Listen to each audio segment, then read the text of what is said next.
আমি শুয়ে শুয়ে কান্না করতেছি। আমার কোনো কিছু ভালো লাগছে না। আমি কেন তাকে আমার কথাগুলো বলতে পারলাম না? সে কি আমাকে বিশ্বাস করলো না? আমি তো সেই দিন অসহায় ছিলাম, চেয়েছিলাম তার কাছে ফিরে আসতে, কিন্তু ফিরে আসতে পারিনি। আমি সেই দিন এতটাই অসহায় ছিলাম। আমার পরিবারের লোকজন যদি সেদিন আমাকে বাধা না দিত, তাহলে তো আমি তার কাছে ফিরে আসতাম। কিন্তু সে কেন আমাকে বিশ্বাস করলো না? নীলা যখন শুয়ে শুয়ে এসব চিন্তা করছিল তখন তানিয়া তার কাছে আসলো। তানিয়া সবকিছু শোনার পর অনেক বেশি খুশি হলো, কারণ এখন তো সাব্বিরকে বলতে পারবে সবকিছু। আর যাই হোক, বিশ্বাস করুক অথবা না করুক, সে তো সব সত্যি কথা বলতে পারবে। তখন সে বলল, আচ্ছা দোস্ত, তুই কোনো চিন্তা করবি না, যেটা হবার সেটা তো হয়েই গেছে। এখন আমাদের উচিত সবকিছু খুলে বলা। আমার মনে হয় সাব্বির সবকিছু বিশ্বাস করবে। তাকে সবকিছু খুলে বললেই হবে, কারণ ছেলেটা যেদিন অনেক বেশি কষ্ট পেয়েছিল। এটা যদি তোর সাথে হতো তাহলে তুইও এরকম ব্যবহারই করতে। সে তো আমার কোনো কথাই শুনতে চাইছে না। আমি তাকে অনেক রিকোয়েস্ট করেছি কথাগুলো শোনার, কিন্তু সে আমার কোনো কথাই শুনতে চায়নি। আমার সাথে কথা বলতে নাকি তার ঘৃণা করে। যে মানুষটা আমাকে এতটা ভালোবাসতো, আজ তার ঘৃণার পাত্রে পরিণত হয়েছি আমি। নিজের প্রিয় মানুষকে কেউ কোনোদিন ঘৃণা করতে পারে না। সে তাকে ঘৃণা করে না, বরং তার উপর অভিমান করে। এরকম কথা বলেছে। তাই তোর উচিত এখন তার পাশে থেকে তাকে সবকিছু বুঝিয়ে বলা। এখন যদি তুইও তার মতো করিস তাহলে হবে না। তোকে শক্ত থাকতে হবে। নিজের প্রিয় মানুষকে একবার হারিয়ে ফেলেছিস, আল্লাহ তোকে আবার তার কাছে ফিরিয়ে দিয়েছেন। তাহলে তোর উচিত এখন তাকে আপন করে নেওয়া। নীলা তখন তানিয়াকে জড়িয়ে ধরে কান্না করতে শুরু করলো। সে কি পারবে সাব্বিরকে বুঝিয়ে বলতে সবকিছু? ওদিকে সাব্বির বাচ্চাগুলোর কথা চিন্তা করছিল। এখন তার পার্সোনাল লাইফের চেয়ে বড় বিষয় হচ্ছে ওই বাচ্চারা কোথায় আছে, কি করছে সেটা জানা। এই ব্যাপারে কেউ কিছু জানে না। পুলিশ কমিশনার সাহেব ছায়ার মতো লেগেছিলেন ইমনের পিছনে, অর্থাৎ সেই সিকিউরিটি গার্ডের পিছনে যে নীলার স্কুলের সিকিউরিটির দায়িত্বে ছিল। রাতের বেলা তিনি তার পিছু নিতে শুরু করলেন, কারণ সে গাড়িতে করে কোথাও একটা যাচ্ছিল। এত রাতের বেলা কোথায় যাচ্ছে সেটা নিয়ে তিনি অনেক বেশি চিন্তায় ছিলেন। সেই জন্য তিনি তার পিছু নিতে শুরু করেন। একটু পরে দেখতে পেলেন আরও কয়েকটা লোক তার গাড়িতে উঠছে। তার সন্দেহ আরও তীব্র হলো। সেই জন্য তিনি সাব্বিরকে কল করে বললেন, সাব্বির, আপনি কোথায় আছেন? তাড়াতাড়ি এক কাজ করেন, আমার দেওয়া লোকেশনের মতো আপনি চলে আসেন। আমি ওই সিকিউরিটি গার্ডের পিছু নিয়েছি। আপনি যেটা বলেছেন সেটাই ঠিক। এই রাতে সে গাড়িতে করে কোথাও একটা যাচ্ছে, তার সাথে আরও লোকজন আছে। আমার মনে হচ্ছে কোনো একটা প্ল্যান করছে, তাই আমাদের উচিত তার পিছু নেওয়া। ওকে স্যার, আপনি চিন্তা করবেন না, আমি কিছুক্ষণের ভেতরেই চলে আসছি। আপনি শুধু লোকেশনটা আমাকে পাঠিয়ে দিন। বলে সাব্বির লাফ দিয়ে উঠে গেল এবং কমিশনারের পাঠানো ঠিকানা মতো যেতে শুরু করলো। এখন যে করেই হোক ওই সিকিউরিটি গার্ড কোথায় যায় সেটা জানতে হবে। সেই জন্য তারা সিকিউরিটি গার্ডের পিছু নিতে শুরু করলো এবং যেতে যেতে তারা একটা পুরনো বাড়ির সামনে এসে দাঁড়ালো। সেই বাড়ির ভিতরে সবাই ঢুকলো। সাব্বির এবং কমিশনার বাইরে দাঁড়িয়েছিলেন। তারা তখন লুকিয়ে তাদের কথা শোনার চেষ্টা করছেন। তখন দেখতে পেলেন অনেক লোকজন। এদের মধ্যে অধিকাংশ বিভিন্ন স্কুলের কর্মরত, যারা ওই স্কুলে চাকরি করে।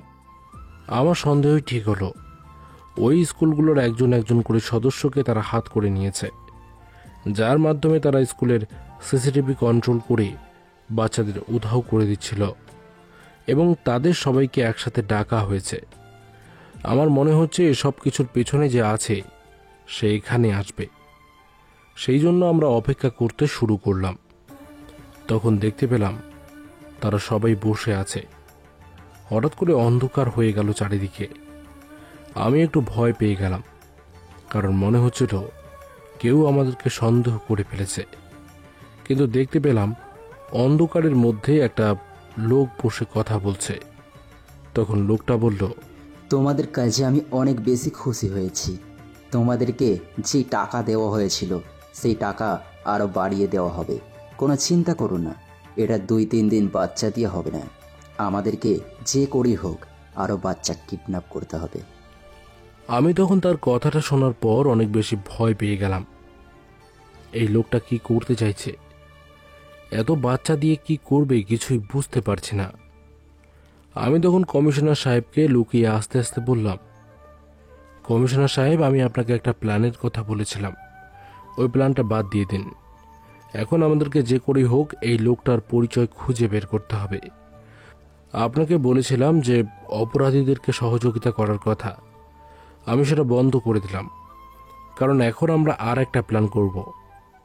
এই যে লোকটাকে দেখতে পাচ্ছেন, এই লোকটার দিকে তাকিয়ে দেখুন, আমার মনে হচ্ছে ওর পায়ে কোনো সমস্যা আছে, যেটা ও কারো সামনে প্রকাশ করতে চাইছে না।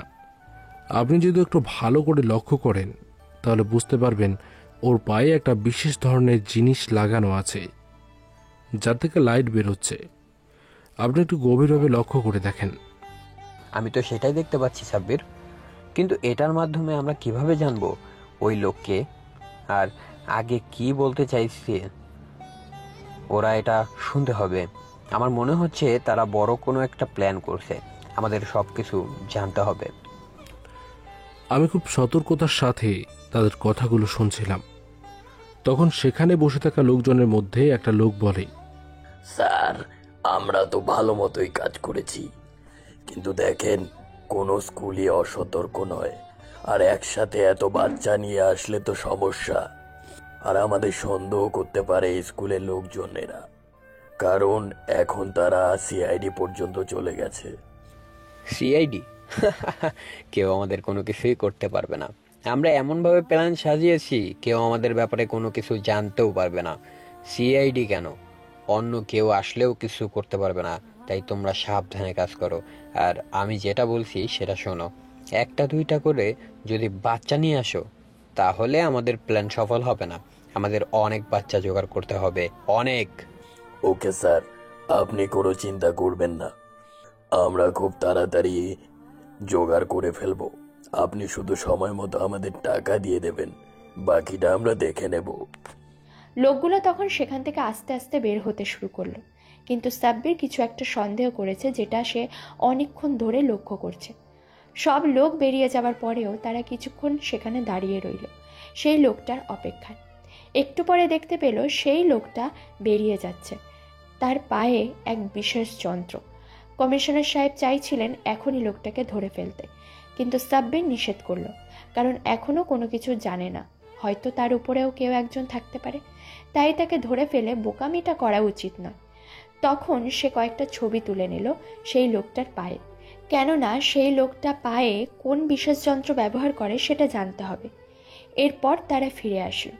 ফিরে আসার পর একসাথে মিটিংয়ে বসলো। তখন প্রায় রাত 4টা বাজে। সাব্বির তখন কমিশনার সাহেবকে বলল, আমার মনে হচ্ছে আমাদের কোনো বিশেষ ডাক্তারের কাছে যেতে হবে, যে এই ব্যাপারে ভালো করে জানে। আমার মনে হচ্ছে এই লোকটার পায়ে এই বিশেষ যন্ত্র ব্যবহারের পিছনে কোনো একটা কারণ আছে, তাই আমাদের এটার ব্যাপারে খোঁজ নিতে হবে। যদি এটার ব্যাপারে জানতে পারি আর ওই লোকটাকে ধরতে পারি তাহলে অনেক বিষয় সমাধান হয়ে যাবে। এটা আপনি ঠিক বলেছেন। আমার মনে হয় এখন আমাদের কিছু একটা করতেই হবে। তবে আমার মনে হচ্ছে যে ওই স্কুলের লোকগুলো যারা এসব কাজের সাথে জড়িত তাদের ধরে ফেলা উচিত, কারণ তাদেরকে যদি না ধরি তাহলে তারা অন্য বাচ্চাদের ক্ষতি করতে পারে। এই ভুল কাজ করা যাবে না কমিশনার সাহেব। তাদেরকে যদি ধরে ফেলি তাহলে ওই লোকটা সতর্ক হয়ে যাবে। আমাদের উচিত এখন তাদের ব্যাপারে ভালো করে জানা, কারণ তারা কোনো কিছু নয়, তারা শুধুমাত্র টাকার জন্য এই কাজ করে যাচ্ছে। আসলে অপরাধী অন্যজন। এখন যদি তাদেরকে ধরে ফেলি তাহলে আমাদেরই বিপদে পড়তে হবে। তাদেরকে যদি আমরা ধরি তাহলে ওই লোকগুলো সতর্ক হয়ে যাবে, তাই তাদেরকে তাদের কাজ করতে দেওয়া উচিত। কিন্তু কি করব যদি তাদেরকে না ধরি? তাহলে তো বাচ্চাদেরকে তারা আবারও কিডন্যাপ করে নিয়ে যাবে। এখন আমরা কি করব সেই ব্যাপারে তো কিছু একটা বলো। কমিশনার সাহেব, আমার মনে হচ্ছে এখন আমাদের অন্য প্ল্যানে এগিয়ে যেতে হবে। নেহা, তুমি আমার কথা শোনো, তুমি খোঁজ নাও এরকম পায়ের চিকিৎসা কে করে, তাকে ধরে নিয়ে আসো যে করেই হোক। ওই বিশেষ যন্ত্র কোন ডাক্তার বসিয়েছে তাকে যদি নিয়ে আসতে পারো তাহলে ব্যাপারটা আমাদের জন্য অনেক সহজ হয়ে যাবে।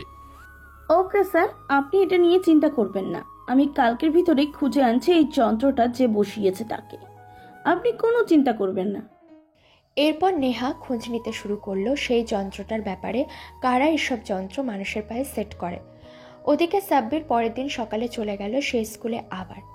সে যেতে চাইছিল না, কারণ নীলার সাথে আবার দেখা হবে তার, আবার পুরনো কষ্টগুলোর কথা মনে হবে। সেই জন্য সে যেতে চাইছিল না, কিন্তু বাধ্য হয়েই তাকে যেতে হলো, কারণ নেহাকে জানাতে হবে প্রত্যেকটা স্কুলে। ওই অপরাধীদের ব্যাপারে যদি তারা সতর্ক না থাকে তাহলে পরে ঝামেলা হতে পারে। সেই জন্য সে ওই স্কুলে গেল, কিন্তু ওখানে আজ গিয়ে দেখতে পেল নীলা এবং তানিয়া দুজনেই বসে আছে। তারা তাকে দেখে অনেক বেশি অবাক হলো। তখন তারা দুইজনে উঠে দাঁড়ালো। সাব্বির তাদেরকে বলল, সরি আপনাদেরকে বিরক্ত করার জন্য, কিন্তু একটা ব্যাপার আপনাদেরকে জানানোর জন্য এসেছি।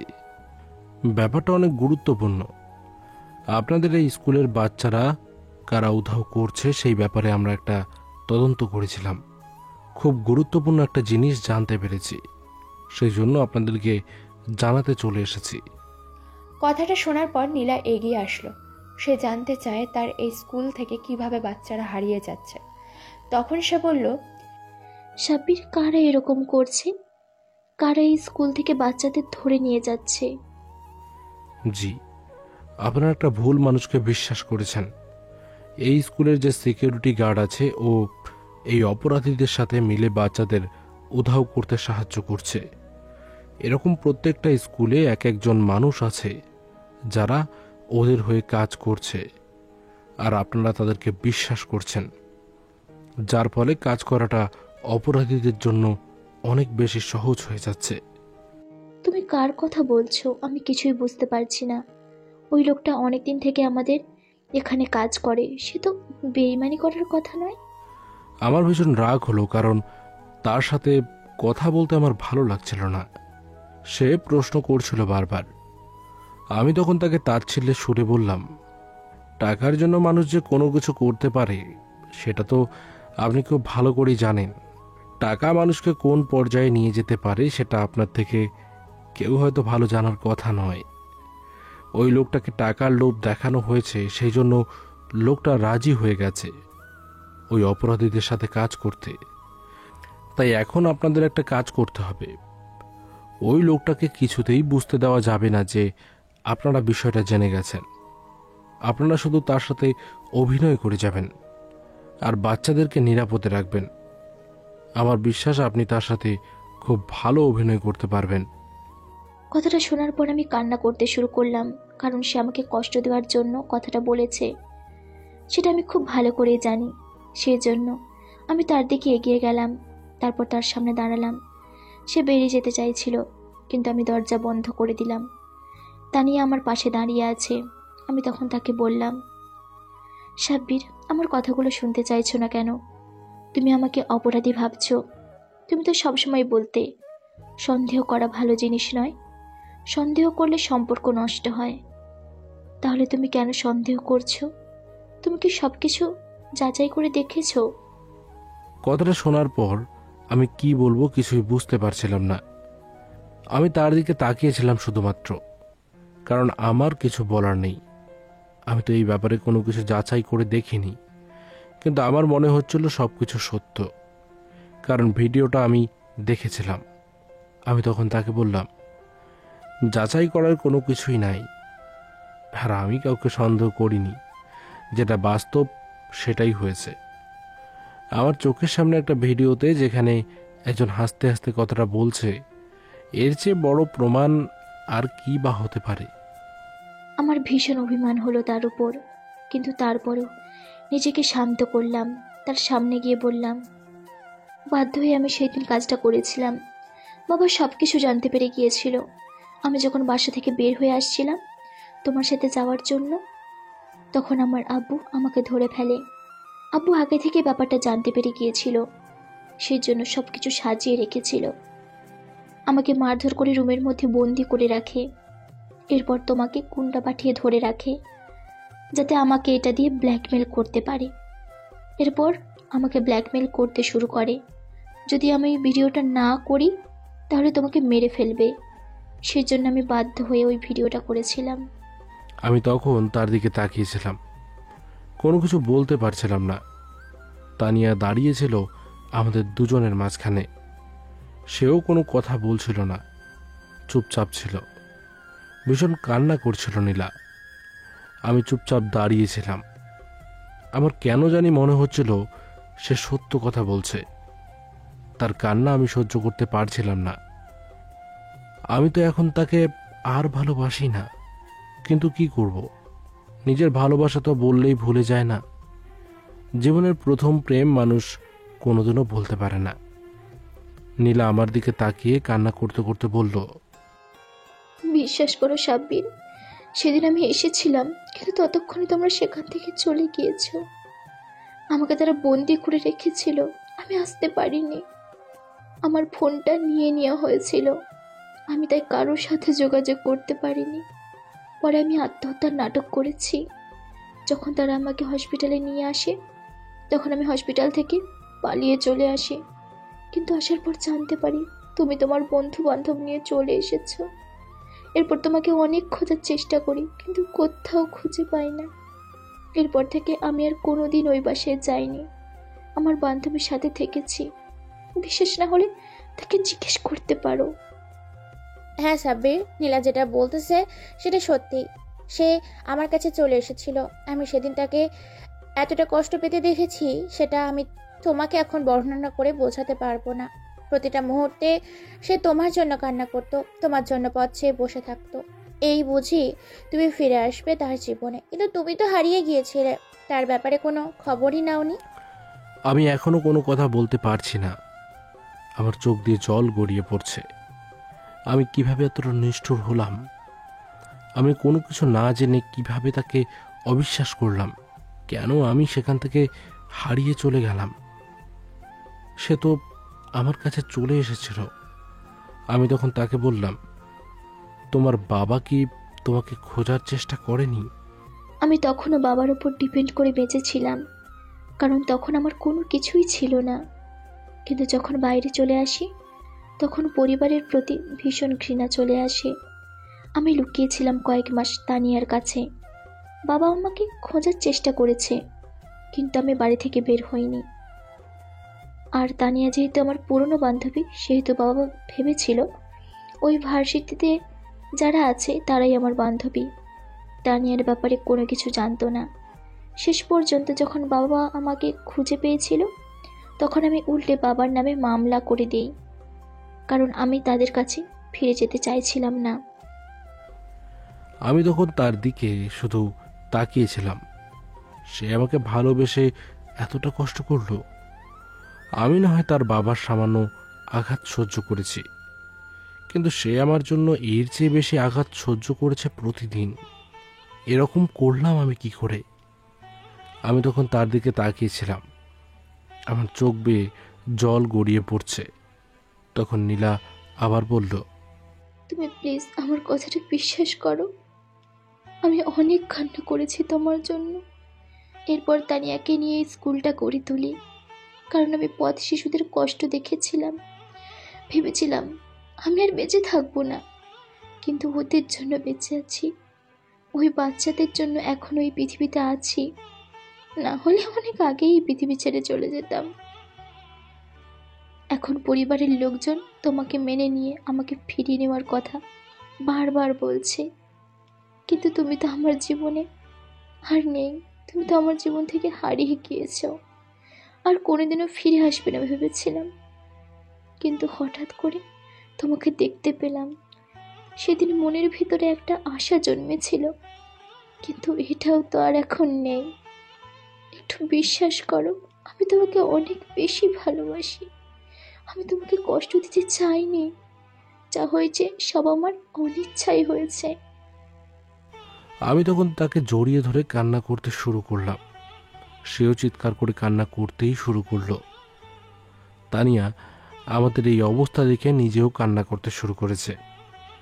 আমি তখন তাকে জড়িয়ে ধরে বললাম, বিশ্বাস করো, সেদিন যখন তুমি আসছিলে না, তোমার বাবা এসে আমাকে ওই ভিডিওটা দেখিয়েছে। তখন আমার মাথা ঠিক ছিল না। আমি বাসর ঘর সাজিয়ে রেখেছিলাম তোমার আর আমার জন্য। তোমার আর আমার বিয়ে হবে সেদিন। আমার অনেক স্বপ্ন ছিল, আমার বন্ধু বান্ধব সবাই তোমার জন্য অপেক্ষা করছিল, কিন্তু হঠাৎ করে তোমার বাবা এসে আমাদের সব কিছু শেষ করে দিল। ভীষণ অভিমান হয়েছিল সেদিন তোমার ওপর, সেই জন্য সেখান থেকে চলে এসেছিলাম। তোমার বন্ধু বান্ধব আমাকে জোর করে সেখান থেকে নিয়ে এসেছিল, কারণ তোমার বাবা আমাদেরকে হুমকি দিয়েছিল যদি আরেকদিন তোমার সাথে যোগাযোগ করার চেষ্টা করি তাহলে আমার বন্ধু বান্ধবকেও শেষ করে ফেলবে। কিন্তু এরপরেও আমি তোমাকে অবিশ্বাস করেছি, আমাকে ক্ষমা করে দাও। আমি আজকে কান্না থামাতে পারছি না, কথা বলতে পারছি না, ভীষণ কান্না পাচ্ছে। আমি কান্না করতে করতে তাকে জড়িয়ে ধরে বললাম, না, তুমি কেন ক্ষমা চাইছো? ক্ষমা আমার চাওয়া উচিত। আমি তোমাকে এতটা কষ্ট দিলাম, আমার উচিত ছিল তোমাকে খুঁজে বের করা, কিন্তু বিশ্বাস করো আমি খুঁজেছি কিন্তু তোমাকে পাইনি। আমার বাবা তোমাকে অপমান করেছে, অবহেলা করেছে। নীলা, আমার বিশ্বাস ছিল তুমি একদিন আমার জীবনে ফিরে আসবে, কিন্তু এভাবে যে ফিরে আসবে আমি কোনোদিনও ভাবতেও পারিনি। আমি সিয়ামের সাথে তোমাকে সহ্য করতে পারবো না, তাই তোমার সাথে কথা বলতে চাইছিলাম না। আমি ভেবেছিলাম সিয়ামকে তুমি বিয়ে করে নিয়েছ, তাকে নিয়ে আমার সামনে আসবে, সেই জন্য আমি তোমার সাথে কথা বলতে চাইছিলাম না, কারণ আমি তোমার পাশে কাউকে সহ্য করতে পারতাম না। তুমি কিভাবে ভাবলে তোমাকে ছাড়া আমি অন্য কাউকে বিয়ে করব? আমি তোমাকে কথা দিয়েছিলাম বিয়ে করলে তোমাকেই করব। যদি অন্য কারোর সাথে আমার বিয়ে হতো তাহলে তুমি এখন আমার কবরের পাশে দাঁড়িয়ে থাকতে, আমি এই পৃথিবীতে বেঁচে থাকতাম না। কারণ আমি শপথ করে নিয়েছিলাম যদি আমার অন্য কারোর সাথে বিয়ে হয় তাহলে সেই দিন আমার জীবনের শেষ দিন হবে। আমি তখন তাকে জড়িয়ে ধরে অনেকক্ষণ কান্না করলাম। তানিয়া তখন আমাদেরকে এইভাবে থাকতে দেখে একটু মুচকে হাসি দিয়ে বলল, আমরা এখানে একটা কাজের কথা বলতে একত্রিত হয়েছি, এটা না হয় একটু সাইডে রেখে দেওয়া দরকার, বিয়ের পর সবকিছু হবে, তাই না? আমি তখন তার কথা শুনে লজ্জা পেয়ে গেলাম, সরে গেলাম কিছুটা। এরপর তাকে আমি তাদের দিকে তাকিয়ে বললাম, ওই লোকটাকে কোনো কিছু বলবে না। যদি ওই লোকটাকে কোনোভাবে কিছু বলো তাহলে লোকটা গিয়ে তার বসকে সব কিছু বলে দিতে পারে, এতে করে আমাদের প্ল্যান সব নষ্ট হয়ে যাবে। আমি অনেক বড় একটা প্ল্যান সাজিয়েছি, কি করে ওই লোকটা কাজ করে সেটাও আমি দেখতে চাই। আচ্ছা ঠিক আছে, তুমি চিন্তা করো না, আমরা সব কিছু ঠিক মতো করব, কিন্তু কোনো কিছুই জানতে পারবে না। কিন্তু আমি বিশ্বাস করতে পারছি না আমাদের এতদিনের বিশ্বস্ত একজন লোক কিভাবে বেইমানি করতে পারলো। টাকার জন্য মানুষ যে কোনো কিছু করতে পারে, তাই এসব চিন্তা করার কোনো উপায় নেই আমাদের কাছে। এখন আমাদেরকে যে করেই হোক ওই বাচ্চাদেরকে খুঁজে বের করতে হবে। ওই নিষ্পাপ বাচ্চাদের কথা চিন্তা হলে আমার কষ্ট হয়। তোমরা যে করেই হোক তোমাদের কাজ চালিয়ে যাও, যাতে কোনো কিছু কেউ সন্দেহ না করে। এখন আমাকে যেতে হবে। বলে সাব্বির সেখান থেকে চলে আসলো। আসার সময় নীলার দিকে একবার তাকালো। নীলা মুচকি হাসি দিল তার দিকে তাকিয়ে। এই হাসির অপেক্ষায় সে কতটা বছর কাটিয়েছে। নীলাও যেন নিজের মনের ভিতরে আলাদা একটা প্রশান্তি পেল। আজ যেন তার ভীষণ খুশির দিন। সে চিৎকার করে কান্না করতে করতে তানিয়াকে জড়িয়ে ধরল। তানিয়া তখন তাকে বলল, আরে পাগল মেয়ে, এখানে করছিস কেন? আমি তোকে বলেছিলাম না সবকিছু ঠিক হয়ে যাবে, কেন এরকম কান্না করতেছিস? দেখ, যদি তাকে আগেই সবকিছু খুলে বলতে পারতি তাহলে সবকিছু আগেই ঠিক হয়ে যেত। তবে সৃষ্টিকর্তা আমাদের জন্য যা করেন তা ভালোর জন্যই করেন। সে যদি সেদিন তোকে বিয়ে করতো তাহলে হয়তো এত বড় পজিশনে আসতে পারতো না, কিন্তু সেদিন তোকে হারিয়ে ফেলার পর সে কষ্ট করে আজ এত বড় একটা পজিশনে আসতে পেরেছে। আমরাও মানুষের জন্য কিছুটা হলেও কাজ করতে পারতেছি। আমি শুধু কথায় শুনে আসতাম যে মানুষ সামান্য কিছু হারিয়ে ফেললে তার বিনিময়ে অনেক ভালো কিছু পায়, কিন্তু সেটা আজ বাস্তবে দেখতে পেলাম। আমার কতটা খুশি লাগছে সেটা আমি তোমাকে বলে বোঝাতে পারবো না বান্ধবী। এদিকে আমি ফিরে আসলাম। পরের দিন বিকালে বসেছিলাম, তখন হঠাৎ করে নেহা একটা লোককে নিয়ে আসলো। আমি তখন লোকটার দিকে এগিয়ে গেলাম। লোকটাকে দেখে মনে হচ্ছে অনেক বয়স্ক একটা লোক। আমি তখন তাকে দেখে তাকে নিয়ে বসলাম। তখন লোকটা বলল, আমি ডক্টর আশফাক চৌধুরী। আপনার এই অফিসার আমার সাথে যোগাযোগ করতে গিয়েছিল। আমি তার সাথে এসেছি, আপনার সাথে ব্যাপারটা নিয়ে কথা বলতে চাই, তার জন্য। জি, ধন্যবাদ আপনার মূল্যবান সময় আমাদেরকে দেওয়ার জন্য। আমরা এই ব্যাপারটা নিয়ে অনেক বেশি চিন্তায় আছি, সেই জন্য আমরা জানতে চাইছিলাম। আমি সেদিন বাচ্চাদের তদন্ত করতে যাই, সেখানে গিয়ে একটা লোককে দেখতে পাই যার পায়ের মধ্যে এরকম একটা যন্ত্র লাগানো ছিল। এটা কী জন্য লাগানো হয় আর কাকে লাগানো হয়েছে সেটা যদি একটু বলতেন। আসলে আমি বর্তমানে বিশ্রামে আছি, কিন্তু এটা আমার জীবনের অনেক বড় একটা আবিষ্কার। আমি পা কেটে ফেলতে হয় এমন মানুষের জন্য এই বিশেষ যন্ত্রটা বানিয়েছিলাম। কারণ অনেক সময় দেখা যায় আমাদের পায়ে ক্যান্সার বা অন্য ভয়ঙ্কর কোনো রোগের কারণে অকেজো হয়ে যায়, তখন পাটা কেটে ফেলতে হয়। আমি তাদের পা কেটে ফেলা থেকে রক্ষা করার জন্যই এই যন্ত্রটা বানিয়েছিলাম।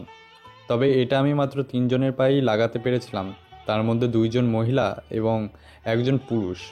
এরপর থেকে আর এটা লাগানো সম্ভব হয়নি। আমি তখন তার কথা শুনে অবাক হয়ে গেলাম। এরপর তাকে বললাম, কি বলছেন স্যার, মাত্র 3 জন? আপনি এত বড় একটা কাজ করলেন, সেটা মাত্র 3 জনকে দেওয়ার পর বন্ধ করে দিলেন? আপনার জীবনের এত বড় অর্জন আপনি বিসর্জন দিয়ে দিলেন? কি সমস্যা হয়েছিল? আসলে এটা 3 জনকে লাগানোর পর হঠাৎ করে আমার এই ফর্মুলাটা চুরি হয়ে যায়। তখন থেকে আমার কাছে হুমকি দেওয়া ফোন আসতো। শুধু বলা হতো এই কাজ যদি আমি করি তাহলে আমার পরিবারকে মেরে ফেলা হবে। আমি বুঝতে পারিনি তারা কি করেছে ব্যাপারটা নিয়ে। আমার এই ফর্মুলা তারা বিক্রি করে দিয়েছে বিভিন্ন দেশে, কিন্তু এখনও আমাদের দেশে এটা কেউ চালু করতে পারেনি। কারণ এটা অনেক টাকার একটা ব্যাপার। যাদেরকে লাগিয়েছিলাম তারা অনেক টাকার মালিক ছিল। আমি আপনার কষ্টের ব্যাপারটা বুঝতে পারছি। আশা করি আপনি আপনার ফর্মুলা ফিরে পাবেন এবং আপনি শেষ সময়ে এসে আপনার সফলতা আবার ফিরে পাবেন।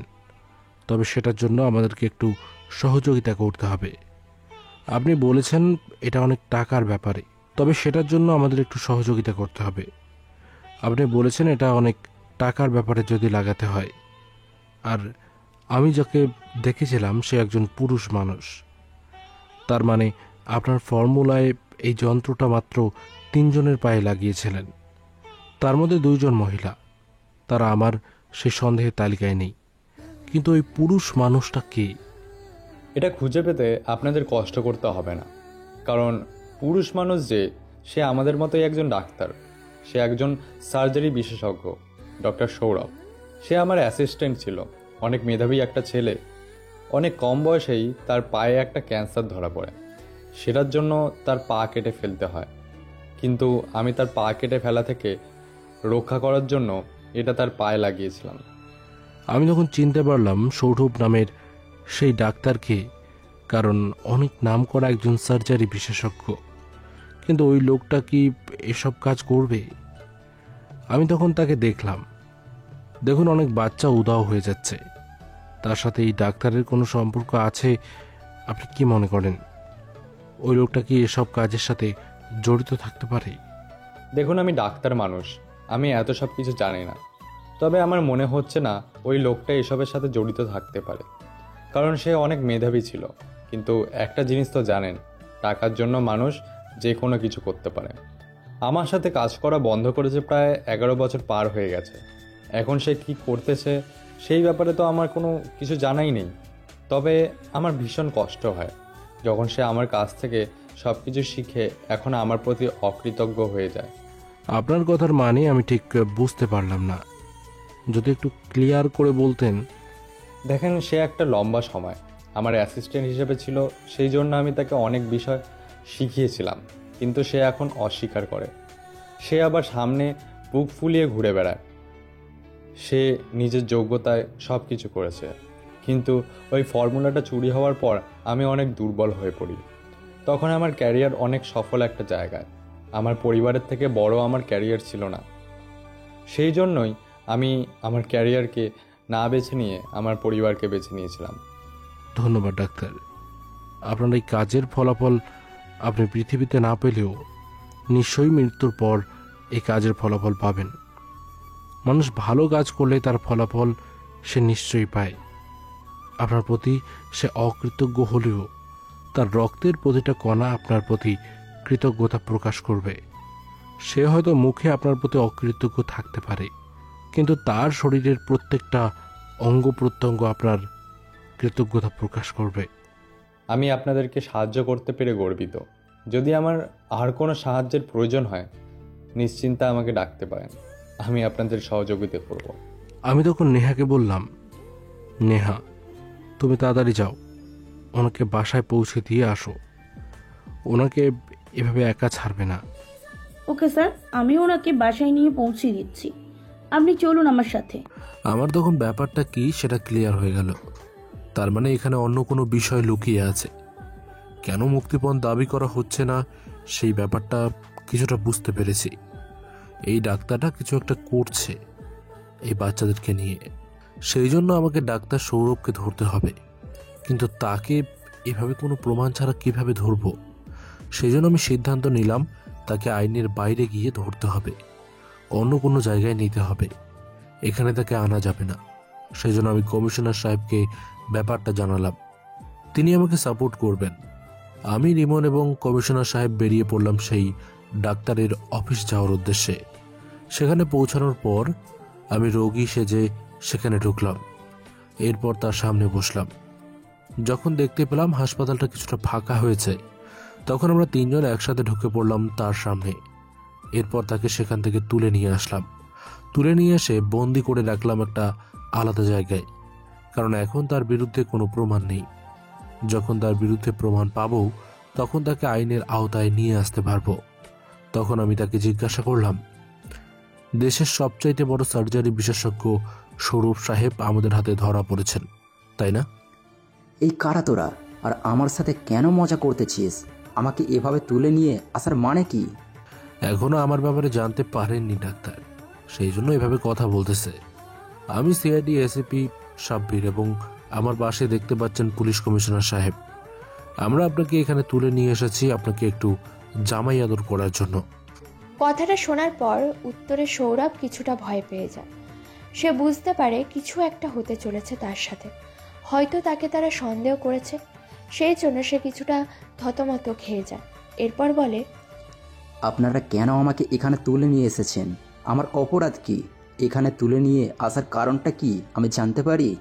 তখন সাব্বির গিয়ে একটা লাঠি নিয়ে আসে। এরপর তাকে আঘাত করতে শুরু করে। সে তখন চিৎকার করতে শুরু করে, কিন্তু সাব্বির থামে না। এক পর্যায়ে সাব্বির ক্লান্ত হয়ে বসে পড়ে। এরপর তার সামনে দাঁড়িয়ে বলে, ছোট ছোট বাচ্চাদের কিডন্যাপ করে নিয়ে যেতে তোর লজ্জা করলো না? কিভাবে তুই পারলি ওই বাচ্চাদেরকে কিডন্যাপ করতে? তোরা কি ভাবছিলি আমরা এই ব্যাপারে কোনো কিছু জানতে পারবো না? আরে স্যার, আপনারা কি বলছেন? আমি তো কিছুই বুঝতে পারছি না। আমি কেন বাচ্চাদের কিডন্যাপ করে নিয়ে যাব? আর আপনি কিসের কথা বলতেছেন সেটাই তো আমি বুঝতে পারছি না। চুপ, একদম মিথ্যা কথা বলার চেষ্টা করবি না।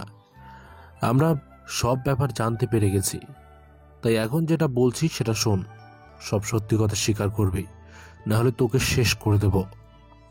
স্যার, বিশ্বাস করেন, আমি এই ব্যাপারে কোনো কিছুই জানি না। আপনারা এমনি এমনি আমাকে কষ্ট দিচ্ছেন। আমি যদি এই ব্যাপারে কোনো কিছু জানতাম তাহলে অবশ্যই আপনাদের ব্যাপারটা জানাতাম। আর আমার নাম ডাক্তারি থেকে ছড়িয়ে পড়েছে। আমি এমনিতেই একজন সফল মানুষ। আমি কেন আর সফলতার পিছনে দৌড়াবো? এসবের পিছনে আমার কি লাভ থাকতে পারে? এটা তো আমারও জানার বিষয়। কি লাভ তোরা পাবি ওই বাচ্চাদেরকে ধ্বংস করে, ওদের জীবন ধ্বংস করে? ওদের পরিবারের কথা একবার চিন্তা করে দেখেছিস? যদি আজ তোর বাচ্চাকে নিয়ে কেউ এভাবে কিডন্যাপ করে রাখতো তাহলে কি অবস্থা হতো সেটা কি কখনো চিন্তা করেছিস? স্যার, আপনি বারবার শুধু বলতেছেন বাচ্চাদের কিডন্যাপ করার কথা। আমি কেন বাচ্চাদের কিডন্যাপ করে নিয়ে যাব? কমিশনার সাহেব তখন এসব আর সহ্য করতে পারলেন না। তিনি অনেক রাগী মানুষ, বেশি কোনো কথা পেঁচানো পছন্দ করেন না। সেই জন্য তিনি একটা লোহার রড নিয়ে আসলেন এবং মারতে শুরু করলেন সেই ডাক্তারকে। এরপর বললেন, তোর মতো কত অপরাধী আমাদের হাতে অপরাধের কথা স্বীকার করেছে, আর তুই আমাদের সাথে নাটক করছিস। এমন শিক্ষা দিব যেটা তুই কল্পনাও করতে পারবি না। তাই যেটা সত্য সরাসরি স্বীকার করবি, না হলে শেষ করে দিব। স্যার, বিশ্বাস করেন, আমি এই ব্যাপারে কোনো কিছু জানি না। আপনারা দুজন আমার উপর অত্যাচার করতেছেন। আমি আপনাদের বিরুদ্ধে ব্যবস্থা নেব। আমি যদি কোনো ব্যাপারে জানতাম তাহলে অবশ্যই স্বীকার করতাম। কেন আমার সাথে এরকম করছে? আমরা এমনি এমনি তোর সাথে এরকম করতেছি, তাই না? আমাদের কাছে প্রমাণ আছে তুই এসবের সাথে জড়িত, এবং আমরা দুজন নিজের কানে সেটা শুনেছি এবং নিজের চোখে দেখেছি। স্কুলের কর্মচারীর সাথে মিলে তুই কি করেছিস সেই ব্যাপারে আমরা জানতে পেরে গেছি। সেদিন যে বাড়িতে তোরা প্ল্যান করছিলি সেই বাড়িতে আমরা লুকিয়ে সব কিছু শুনেছি। তাই এখন যেটা বলছি সেটা শোন। আমাদের কাছে সব কিছু স্বীকার করে নে, না হলে এমন শিক্ষা দিব যেটা তুই কল্পনাও করতে পারবি না। কিন্তু লোকটা তাও কিছুতেই স্বীকার করছিল না কোনো কিছু। সেই জন্য আমি তাকে বললাম, কমিশনার সাহেব, আমার মনে হচ্ছে এভাবে এই ছেলেটা কিছু স্বীকার করবে না। এর জন্য আরেকটা ব্যবস্থা আমার কাছে আছে, সেটা নিশ্চয়ই কাজে লাগবে। আমরা ওর পরিবারের সবাইকে ধরে নিয়ে আসব, এরপর তার চোখের সামনে তাদেরকে শেষ করে দিতে হবে। এই কথাটা শোনার পর সৌরভ নামের সেই ডাক্তার চিৎকার করে কান্না করতে শুরু করলো। তখন সে সাব্বিরের দিকে তাকিয়ে বলল, দয়া করে এই কাজ করবেন না। আমি সব কিছু বলতেছি, আমি কেন এই কাজ করতেছি সব কিছু আপনাদেরকে বলতেছি, কিন্তু দয়া করে এই কাজটা করবেন না। আমি মরেই যাব আমার পরিবারের কিছু হলে।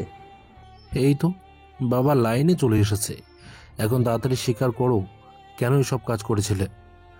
তোমাদের কি লাভ হবে সেটা একটু বলো। তখন সেই ডাক্তার কিছুক্ষণ চুপ থাকলো। এরপর সাব্বিরের দিকে তাকালো। সাব্বির তার দিকে রাগের দৃষ্টি নিয়ে তাকিয়ে আছে। তখন সে ভয় পেয়ে বলল, আসলে স্যার, আমি এমন একজনের হয়ে কাজ করতেছি যে এই দেশের একজন নামকরা ডাক্তারের সাথে, একজন বিজ্ঞানী ইমরান মির্জা, তার হয়ে আমি কাজ করতেছি। সে একটা আবিষ্কার করতে চায় যেটার মাধ্যমে সে মানুষের মধ্যে পরিবর্তন আনতে পারবে। বাচ্চাদেরকে সে তার পরীক্ষার কাজে লাগাতে চায়।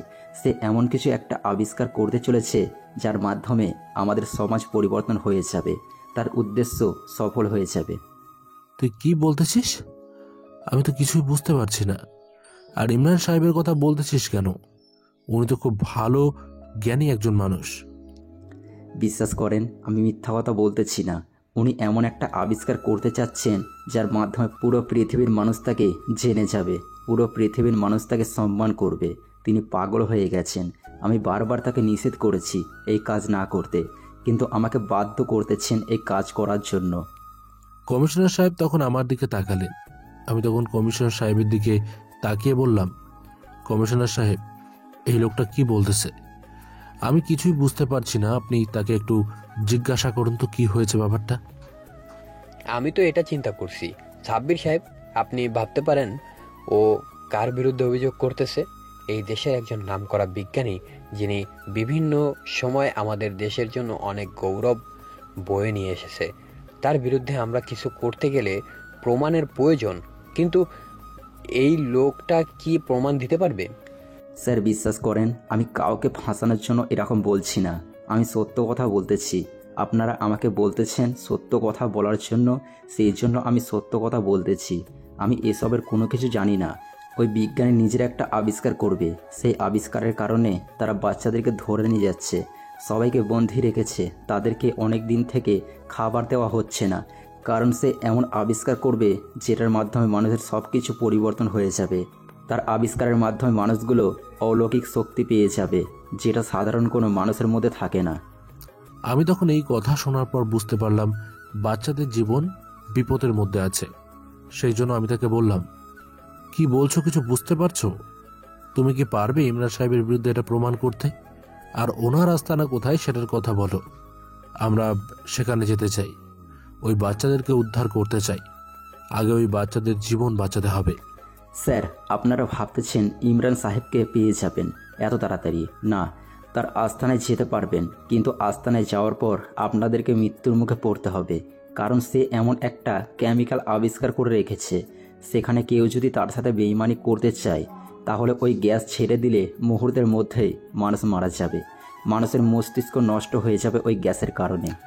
কথাটা শোনার পর আমার বুকের মধ্যে কেমন জানি করতে শুরু করলো। এই লোকটা কি করতে চাইছে? আমি তখন তাকে বললাম, তোমরা এটা কেন করছিলে? আর তুমি কেন এই কাজের সাথে জড়িয়ে পড়লে? স্যার, আমি আশফাক সাহেবের সাথে কাজ করতাম, কিন্তু আশফাক সাহেবের কাছ থেকে ইমরান সাহেব ওই ফর্মুলাটি চুরি করে নিয়েছেন, যেটা আমার পায়ে লাগানো বর্তমানে আছে। এটা নেওয়ার পর মানুষ আশফাক সাহেবকে সম্মান করতো না। তিনি কয়েকদিন আলোচনায় ছিলেন, এরপর মানুষ তাকে ভুলে যেতে শুরু করলো।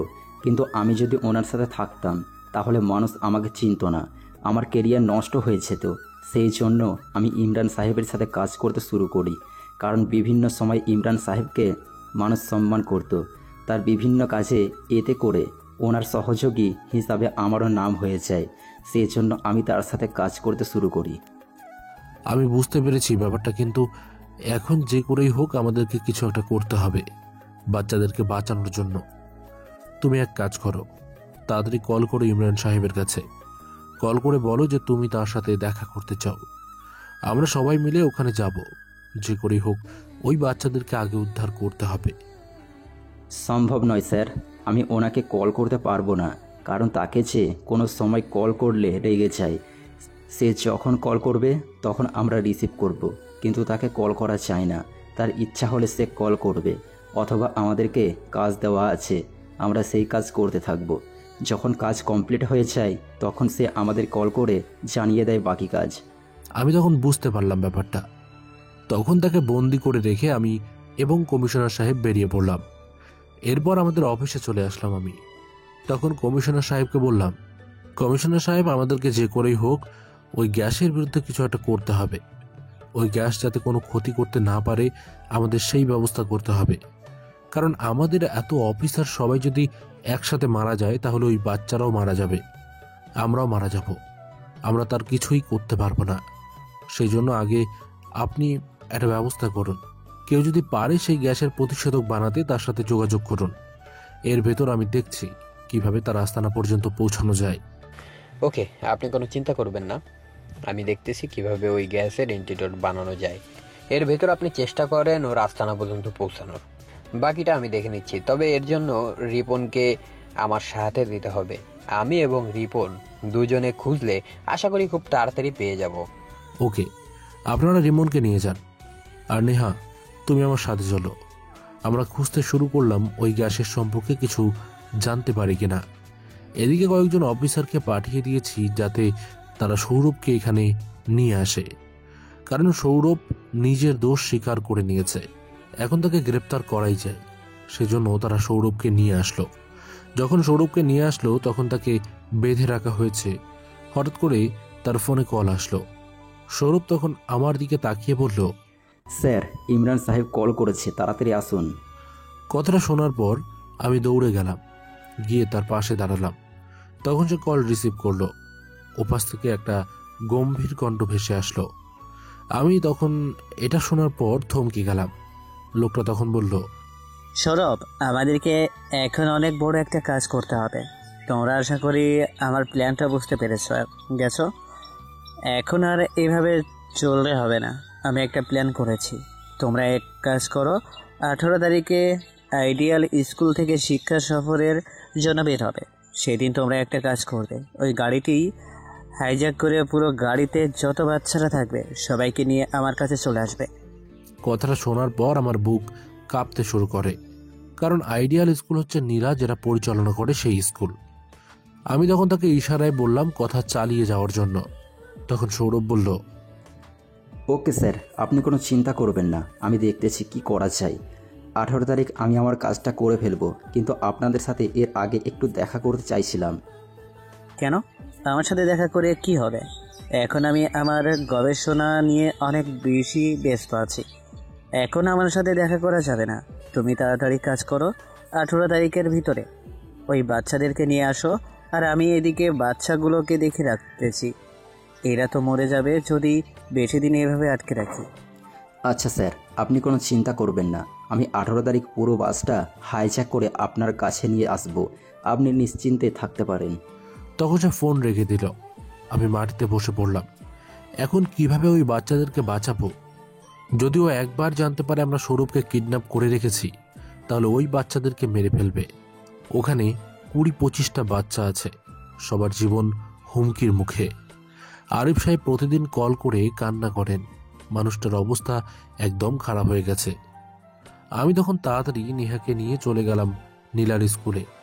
জানতে হবে সেই শিক্ষা সফর সম্পর্কে। সেই জন্য আমি সেখানে চলে গেলাম। যার পর নীলা আমার সাথে মেয়ে দেখে অনেক বেশি রেগে গেল। সে আমার কাছে আসলো, এরপর আমাকে নিয়ে দরজা বন্ধ করে দিল।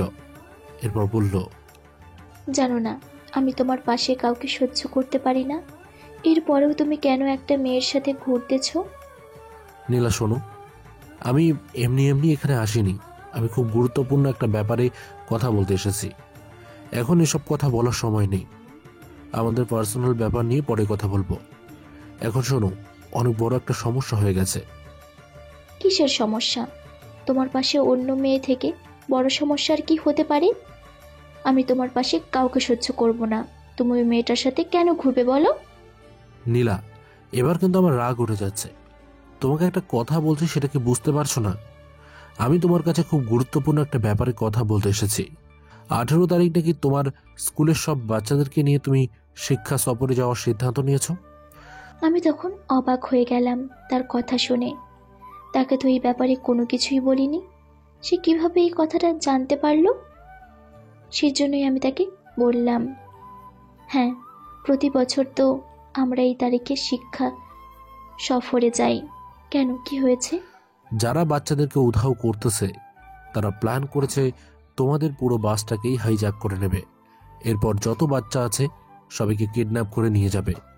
তাদের একটা গবেষণার কাজে বাচ্চাদের জীবন নিয়ে নেবে। এই কথা শোনার পর আমি কান্না করতে শুরু করলাম। এই বাচ্চাদের কিছু হয়ে গেলে আমি কি নিয়ে বাঁচব? আমি তখন তাকে জড়িয়ে ধরে বললাম, এটা কি বলছো সাব্বির? বাচ্চাদের কিছু হয়ে গেলে আমি বাঁচবো কি করে? তুমি প্লিজ কিছু একটা করো। আমিও সেটাই চিন্তা করছি। তোকে খুব সাবধানে থাকতে হবে যাতে এই বাচ্চাদের কোনো ক্ষতি না হয়। আমি দেখছি কিভাবে ওই হাইজ্যাকটাকে আটকানো যায়। ওই লোকটা অনেক ভয়ঙ্কর একটা গ্যাস বানিয়েছে, যেটার মাধ্যমে তার কাছে যাওয়া সবাইকে মেরে ফেলতে পারে। আমার অনেক ভয় হচ্ছে। তোমার যদি কিছু হয়ে যায়, তুমি ওদের বিরুদ্ধে লড়াই করতেছ। ওই লোকটা যদি তোমাকে মেরে ফেলে তাহলে কি হবে? আরে আমাকে নিয়ে চিন্তা করতে হবে না, আমার কিছু হবে না। আমি তো চিন্তা করছি ওই বাচ্চাদেরকে নিয়ে। ওই বাচ্চাদের জীবন বিপদের মধ্যে আছে। যে করে হোক ওই বাচ্চাদেরকে বাঁচাতে হবে। এত বড় খারাপ মানুষ কিভাবে হতে পারে যে এই কাজগুলো করে বেড়াচ্ছে? বাচ্চাদের কথা কি একবারও চিন্তা করছে না? নিষ্পাপ বাচ্চাদেরকে তারা গবেষণার কাজে লাগাতে চাইছে। ওকে একবার হাতের কাছে পাই, এরপর ওকে বুঝিয়ে দেব আমি কি জিনিস। এখন তোমাকে যেটা বললাম সেটা শোনো। তুমি খুব সতর্ক থাকবে। তোমার স্কুলের একটা তথ্যও যেন তুমি এবং তানিয়া ব্যতীত অন্য কেউ জানতে না পারে। যে সিদ্ধান্ত নেবে সেটা যেন তোমাদের দুজনের মধ্যেই থাকে। এমনকি বাচ্চাদেরকেও সেটা বলবে না। আচ্ছা ঠিক আছে, আমি সব কিছু করব, কিন্তু তুমি সাবধানে থাকবে। তোমার কিছু হয়ে গেলে আমি বাঁচতে পারবো না। তুমি দয়া করে ওই লোকটার সরাসরি বিরোধিতা করতে যাবে না। আমি তোমাকে হারাতে পারবো না। তুমি প্লিজ একটু সাবধানে থাকবে। আমি তখন তাকে জড়িয়ে ধরে বললাম, আমার পাগলি, তুমি কোনো চিন্তা করো না, আমি সাবধানে থাকবো।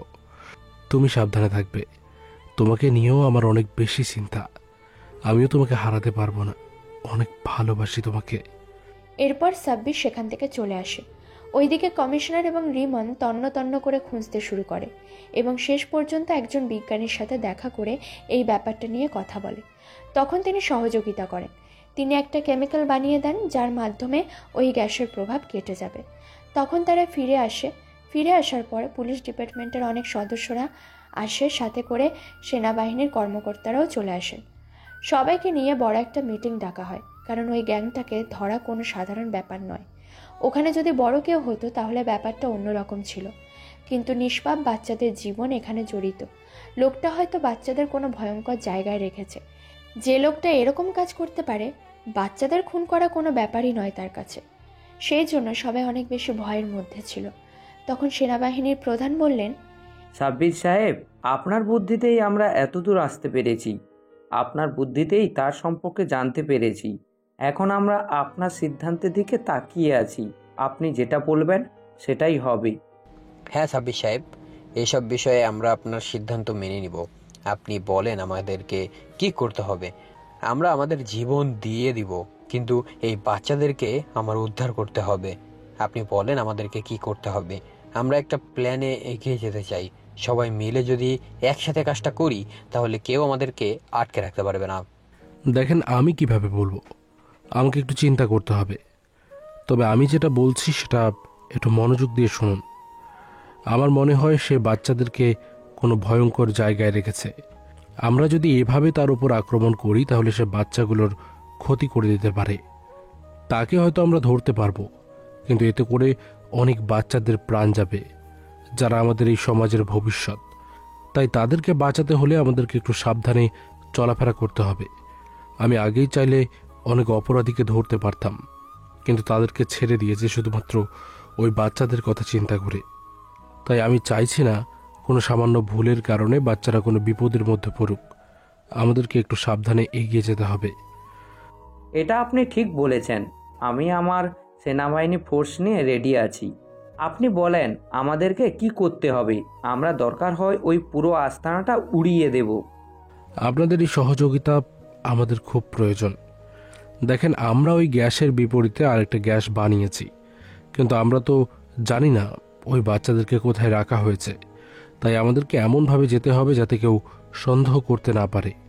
আর ওই লোকটা অনেক বুদ্ধিমান, চালাক এবং জ্ঞানী লোক। তার সাথে লড়াই করতে হলে অস্ত্র দিয়ে লড়াই করলে হবে না, তার সাথে লড়াই করতে হবে অন্যভাবে। এটা আপনি একদম ঠিক কথা বলেছেন। আমরা সেই জন্যই আপনার সাথে এসেছি। যদি অস্ত্র দিয়ে লড়াই করা হতো তাহলে আমরাই লড়াই করতে পারতাম তার বিরুদ্ধে, কিন্তু এখানে বুদ্ধির খেলা খেলতে হবে। সে যেমন বুদ্ধি করতেছে ঠিক সেরকম আমাদেরকেও করতে হবে। আমি সিদ্ধান্ত নিয়েছি আমরা 16 তারিখেই তার আস্তানায় আক্রমণ করব। কারণ 18 তারিখ পর্যন্ত অপেক্ষা করলে ওই যে স্কুল থেকে বাচ্চারা শিক্ষা সফরে যাবে তাদের বিপদ হতে পারে। এখানে 1 থেকে 2টা বাচ্চার ব্যাপার নয়, পুরো স্কুলের বাচ্চারা যাবে। একজনের যদি ক্ষতি হয়ে যায় তাহলে আমাদের এই পুরো কাজকর্ম ব্যর্থ। আমি চাই না একটা বাচ্চা মারা যাক ওখানকার। ওকে সাব্বির সাহেব, আপনি আপনার টিম নিয়ে প্রস্তুত থাকবেন। আমরা 16 তারিখ আপনার সাথে এসে দেখা করব। আপনি যেরকম বলবেন সেই রকমই কাজ হবে। আমি আপনাদেরকে সর্বোচ্চ সহযোগিতা করার চেষ্টা করব। আমার টিম আপনার আন্ডারে কাজ করবে। আপনি যেরকম বলবেন সেই রকমই হবে। আপনারা আমাকে এতটা বিশ্বাস করছেন, আমি জানি না আপনাদের বিশ্বাসের কতটুকু মর্যাদা দিতে পারবো। তবে আমি আমার সর্বোচ্চ চেষ্টা করব। আমি আমার জীবন দিয়ে দেব, কিন্তু ওই বাচ্চাদের কিছু হতে দেব না। এরপর সবাই চলে গেল। এই 2 দিন মিলে তারা প্ল্যান করলো কিভাবে কি করা যায়। দেখতে দেখতে 16 তারিখ চলে আসলো। সবাই মিলে পৌঁছে গেল সেই আস্তানায়। সেটা বানানো হয়েছে জঙ্গলের মধ্যখানে। কেউ কল্পনাও করতে পারবে না এখানে কোনো কিছু একটা থাকতে পারে। পুরনো একটা কূপ, যেখানে আগেকার মানুষ পানি পান করত। সেই কূপের ভিতর দিয়ে একটা রাস্তা চলে গেছে ভিতরে। সে একটা শহরের মতো বানিয়ে রেখেছে। আস্তে আস্তে সেখানে প্রবেশ করতে শুরু করলো একজন একজন করে। প্রথমেই চলে গেল সাব্বির, কারণ সে সবার নেতৃত্ব দিচ্ছে। সে চায় যদি কিছু হয় তাহলে যেন সবার আগে তারই হয়। এই বাচ্চাদের কিছু হওয়ার আগে তার মরে যাওয়া ভালো। কিন্তু ইমরান সাহেব তখন বুঝতে পারলেন তার লোকজন বিপদের মধ্যে পড়ে গেছে। সেই জন্য তিনি তার কাজ শুরু করলেন। তিনি তার লোকজনকে বললেন যে আসবে তাকে মেরে ফেলার জন্য। সেই জন্য তারা রেডি হয়ে থাকলো। ভিতরে প্রবেশ করতেই গুলাগুলি শুরু হলো। ইমরান সাহেব তখন তার সেই কেমিক্যালের গ্যাস ছাড়লেন। লোকজনের মুখে আগে থেকে কাপড় বাঁধা ছিল, এটা আগে থেকেই জানতো সাব্বির। এখানে আসার পরে এটা দিয়ে আক্রমণ করা হবে, সেই জন্য সেও মুখের মধ্যে সবাইকে কাপড় বেঁধে আসতে বলেছিল এবং বিপরীত গ্যাসটা তারা ছাড়তে শুরু করলো। এরপরে সামনের দিকে এগিয়ে যেতে শুরু করলো। পুরোটা রুম ধোঁয়ায় ভর্তি হয়ে গেল। তখন ভিতরে আস্তে আস্তে পুরো লোকজনে ভরে গেল, কারণ পুলিশের সদস্যরা অনেকে এসেছে। সাথে সাথে সেনাবাহিনীর কর্মকর্তারা সবাই এসেছে এই বাচ্চাদেরকে উদ্ধার করার জন্য। তখন ইমরান চিৎকার করে বলল, সাবির, তুই অনেক বড় একটা ভুল করেছিস এখানে এসে। তুই বুঝতে পারছিস না তুই কার সাথে লড়াই করতে এসেছিস। আজকে তোদের কেউ এখান থেকে বেঁচে ফিরতে পারবে না। তোদের সবাইকে আমি শেষ করে দেব। তোরা কি ভাবছিস আমি এতটাই বোকা? এই যে গ্যাসটা দিয়েছি, কিছুক্ষণের মধ্যেই তোদের মাথা কাজ করা বন্ধ করে দিবে। তোরা সবাই পাগল হয়ে যাবি। যন্ত্রের মতো আচরণ করবি তোরা সবাই। তোকে শেষ করার জন্য আমি একাই যথেষ্ট ছিলাম। তুই কি ভেবেছিস আমরা বোকার মতো এখানে চলে আসব? আমরাও ব্যবস্থা করে এসেছি। তুই আমাদের কোনো ক্ষতি করতে পারবি না। তোকে আজকে কেউ আমার হাত থেকে বাঁচাতে পারবে না। বাচ্চাদের নিয়ে খেলা করার ফল তোকে ভোগ করতেই হবে। ইমরান সাহেব বুঝতে পারলেন তার গ্যাস কাজ করছে না, না হলে এতক্ষণে কেউ স্বাভাবিক থাকার কথাই নয়। কিন্তু তিনি কি করবেন? তিনি তখন তার লোকজনের সাথে গোলাগুলি করতে শুরু করলেন। এক পর্যায়ে তিনি একটি ইঞ্জেকশনের মধ্যে ঔষধ ঢুকিয়ে নিলেন, কারণ এটাতেই অনেক ভয়ঙ্কর একটা কেমিক্যাল ঢোকানো আছে। এটা মানুষের শরীরে গেলে মানুষ পঙ্গু হয়ে যেতে পারে। এবং তিনি সাবধানে লুকিয়ে লুকিয়ে চলতে শুরু করলেন এবং হঠাৎ করে পিছন থেকে সাব্বিরের পিঠে সেটা ঢুকিয়ে দিলেন। এরপর হাসতে হাসতে বললেন, আমি তো শেষ হয়ে যাব, আমার আবিষ্কার শেষ হয়ে যাবে, তবে তোকে আমি ছাড়বো না। তোকে এমন একটা ইঞ্জেকশন দিয়ে দিয়েছি, কিছুক্ষণের মধ্যেই তোর হাত পা অবশ হয়ে যাবে, তুই পঙ্গু হয়ে যাবি, তুই কিছু করতে পারবি না। তোর মতো অফিসার আর এই পৃথিবীতে বেঁচে থাকবে না, তুই বেঁচে থেকে মরে যাবি। বলে চিৎকার করে হাসতে শুরু করে। তখন পুলিশের কর্মকর্তারা বাচ্চাদেরকে বাইরে নিয়ে যায়। প্রত্যেকটা বাচ্চার অবস্থা খুবই খারাপ, কারণ তাদেরকে অনেক দিন থেকে খাবার পানি কোনো কিছুই দেওয়া হয়নি। সামান্য যা কিছু দেওয়া হতো তাই তো বাচ্চাদের জন্য যথেষ্ট ছিল না। তাদের সবাইকে হসপিটালে নিয়ে ভর্তি করা হয় এবং সেনাবাহিনীর কর্মকর্তারা সাব্বিরকে অ্যাম্বুলেন্সে তোলে, কারণ সে অজ্ঞান হয়ে গেছে। পিছন থেকে ইমরান সাহেব চিৎকার করে হাসতে হাসতে বলেন, তোমরা যত চেষ্টা করো না কেন, সাব্বিরকে আর বাঁচাতে পারবে না, কারণ ওকে এমন একটা ইঞ্জেকশন করেছি যেটার মাধ্যমে তার শরীরের ধ্বংস হয়ে যাবে। সে প্যারালাইসিস হয়ে যাবে আর এই পৃথিবীতে সে চলাফেরা করতে পারবে না। কমিশনার সাহেব ইমরানের দিকে এগিয়ে যান, গিয়ে তাকে মারতে শুরু করেন। এরপর তাকে বলেন, তোর কিসের অভাব ছিল? এত সম্মান, টাকা পয়সা সব কিছুই তো ছিল। পুরো দেশের মানুষ তোকে নিয়ে গর্ব করত, কিন্তু তুই এমন একটা কাজ করলি। নিষ্পাপ বাচ্চাদের কথা তুই একটা বার চিন্তা করলি না? না, আমার এত কিছু চিন্তা করার কোনো দরকার নেই। আমার অনেক টাকার দরকার, অনেক টাকা, যে টাকা কেউ কোনোদিন চোখে দেখেনি সেটার দরকার। আমি এই বাচ্চাদেরকে দিয়ে এমন একটা জিনিস বানানোর চেষ্টা করেছিলাম যেটা আজ পর্যন্ত কেউ বানাতে পারেনি। সবাই যখন আমাকে সম্মান করত, আমি এই পৃথিবীর মতো একটা তোলপাড় সৃষ্টি করে দিতাম, কিন্তু তোদের কারণে সেটা সম্ভব হয়নি। তোদেরকে আমি ছাড়বো না, আমি আবার ফিরে আসবো। তুই কি ভেবেছিস তুই এত বড় একটা অন্যায় করার পর তোকে আবার সুযোগ দেওয়া হবে ফিরে আসার? তুই আর বাঁচতে পারবি না। আজকের পর থেকে তোকে আর কেউ কোনোদিন দেখতেও পারবে না। তোকে ফাঁসির দড়িতে ঝুলিয়ে মারতে হবে। ফাঁসি, তাই না? আমাকে ফাঁসি দেবে এরকম কোনো অফিসার এখনো কি জন্ম নিয়েছে? দেখেছিস তোদের একটা অফিসারকে আমি ধ্বংস করে দিয়েছি, আমাকে কেউ কিছু করতে পারবে না। আমি আবার ফিরে আসব, আমি তোদের সবাইকে শেষ করে দিব। এই পৃথিবীটা আমার, আমি এখানে রাজত্ব করব। তুই যে পাগল হয়ে গেছিস সেটা আমরা খুব ভালোই করে বুঝতে পেরেছি, তবে এরকম পাগলের চিকিৎসা আমরা খুব ভালো করেই করতে পারি। রিমান্ডে তুলে যখন ডান্ডা দিব তখন এমনি তোর পাগলামো ঠিক হয়ে যাবে। তখন ইমরান সাহেবকে টেনে নিয়ে যাওয়া হয় এবং কিছুক্ষণের ভিতরেই খবর পুরো দেশের মধ্যে ছড়িয়ে পড়ে। নীলা যখন জানতে পারে যে সাব্বির এত বড় একটা বিপদের মধ্যে আছে, তখন নীলা পাগলের মতো চলে যায় হসপিটালে, গিয়ে চিৎকার করে কান্না করতে শুরু করে। যখন নীলার পরিবারের লোকজন জানতে পারে এই ব্যাপারটা, তখন তারা ভাবে এটাই সুযোগ। তারা সবাই চলে যায় সেই হসপিটালে। নীলা তাদেরকে দেখে কোনো কিছু বলে না, কারণ এখন তার এটা চিন্তার বিষয় নয়। তার চিন্তা, এখন সাব্বির সুস্থ হয়ে উঠবে তো, আবার আগের মতো হাঁটতে পারবে তো। পুরো দেশের টিভি চ্যানেল, মিডিয়া সব কিছু তাদেরকে নিয়ে নিউজ করছে। এত বড় একটা ভয়ঙ্কর অপরাধীকে ধরতে গিয়ে এরকম জীবনের ঝুঁকিতে হয়তো কোনো অফিসার কোনো দিন পড়েনি। সবাই সাব্বিরের জন্য দোয়া করতে শুরু করে, কিন্তু ডাক্তার তাকে নিয়ে অনেক বেশি চিন্তায় পড়ে যায়। তখন ডাক্তার আসেন, বাইরে মিডিয়ার কর্মীরা তাকে ঘিরে ধরে, কিন্তু ডাক্তার তখন নীলার কাছে আসেন। নীলাকে বলেন, দেখুন, আমরা তাকে 24 ঘন্টা পর্যন্ত এরকম রাখতে পারবো। আমার মনে হয় তাকে এখন যত তাড়াতাড়ি সম্ভব আমেরিকায় যাওয়া দরকার, কিন্তু আমি জানি না তাকে 24 ঘন্টার ভিতরে নিয়ে যাওয়া সম্ভব কিনা। আমি 24 ঘন্টা পর্যন্ত একটা কেমিক্যাল দিয়ে রেখেছি তার শরীরে, যার মাধ্যমে 24 ঘন্টার ভিতরে ওই কেমিক্যাল কোনো কাজ করতে পারবে না। কিন্তু ওই লোকটা যে কেমিক্যাল দিয়েছে সেটা অনেক শক্তিশালী। 24 ঘন্টা পর আবার সেটার প্রভাব কাজ করতে শুরু করবে। ডাক্তার, এরকম করে বলবেন না। আমি ব্যবস্থা করতেছি, আপনি বলেন আমাকে কোথায় যেতে হবে। আমি যেখানে ইচ্ছে সেখানে নিয়ে যাব, কিন্তু আমার সাব্বিরকে আপনি সুস্থ করে তুলুন। এই চিকিৎসা একমাত্র আমেরিকাতে হয়। আপনি আমেরিকায় তাকে নিয়ে যেতে পারলে সেখানে নিয়ে যান। আমার মনে হয় না কেউ তাকে এখন বাঁচাতে পারবে। সে বাঁচবে আমরা চিকিৎসা করলে, কিন্তু এতে করে তার শরীরের অঙ্গ প্রত্যঙ্গ প্যারালাইজ হয়ে যাবে। নীলা ভীষণ চিন্তায় পড়ে যায়, কি করবে তার মাথায় কাজ করা বন্ধ করে দিয়েছে। এখন যে করেই হোক সাব্বিরকে বাঁচাতে হবে। সেই জন্য সে পাগলের মতো করতে শুরু করে। তখন সরকারের পক্ষ থেকে এই ব্যাপারটা সমাধানের জন্য একটা প্রাইভেট বিমানের ব্যবস্থা করা হয় এবং এখানে একজন দক্ষ পাইলটকে দেওয়া হয় যাতে 24 ঘন্টার ভিতরে তারা সেখানে পৌঁছে চিকিৎসা শুরু করতে পারে। নীলা একা যেতে চাইছিল। তখন পুলিশ কমিশনার সাহেব, সেনাবাহিনীর প্রধান এবং নীলার পরিবারের সবাই তাদের সাথে যেতে চায়। নীলার মাথা তখন কাজ করছিল না, সে পাগলের মতো করেছিল।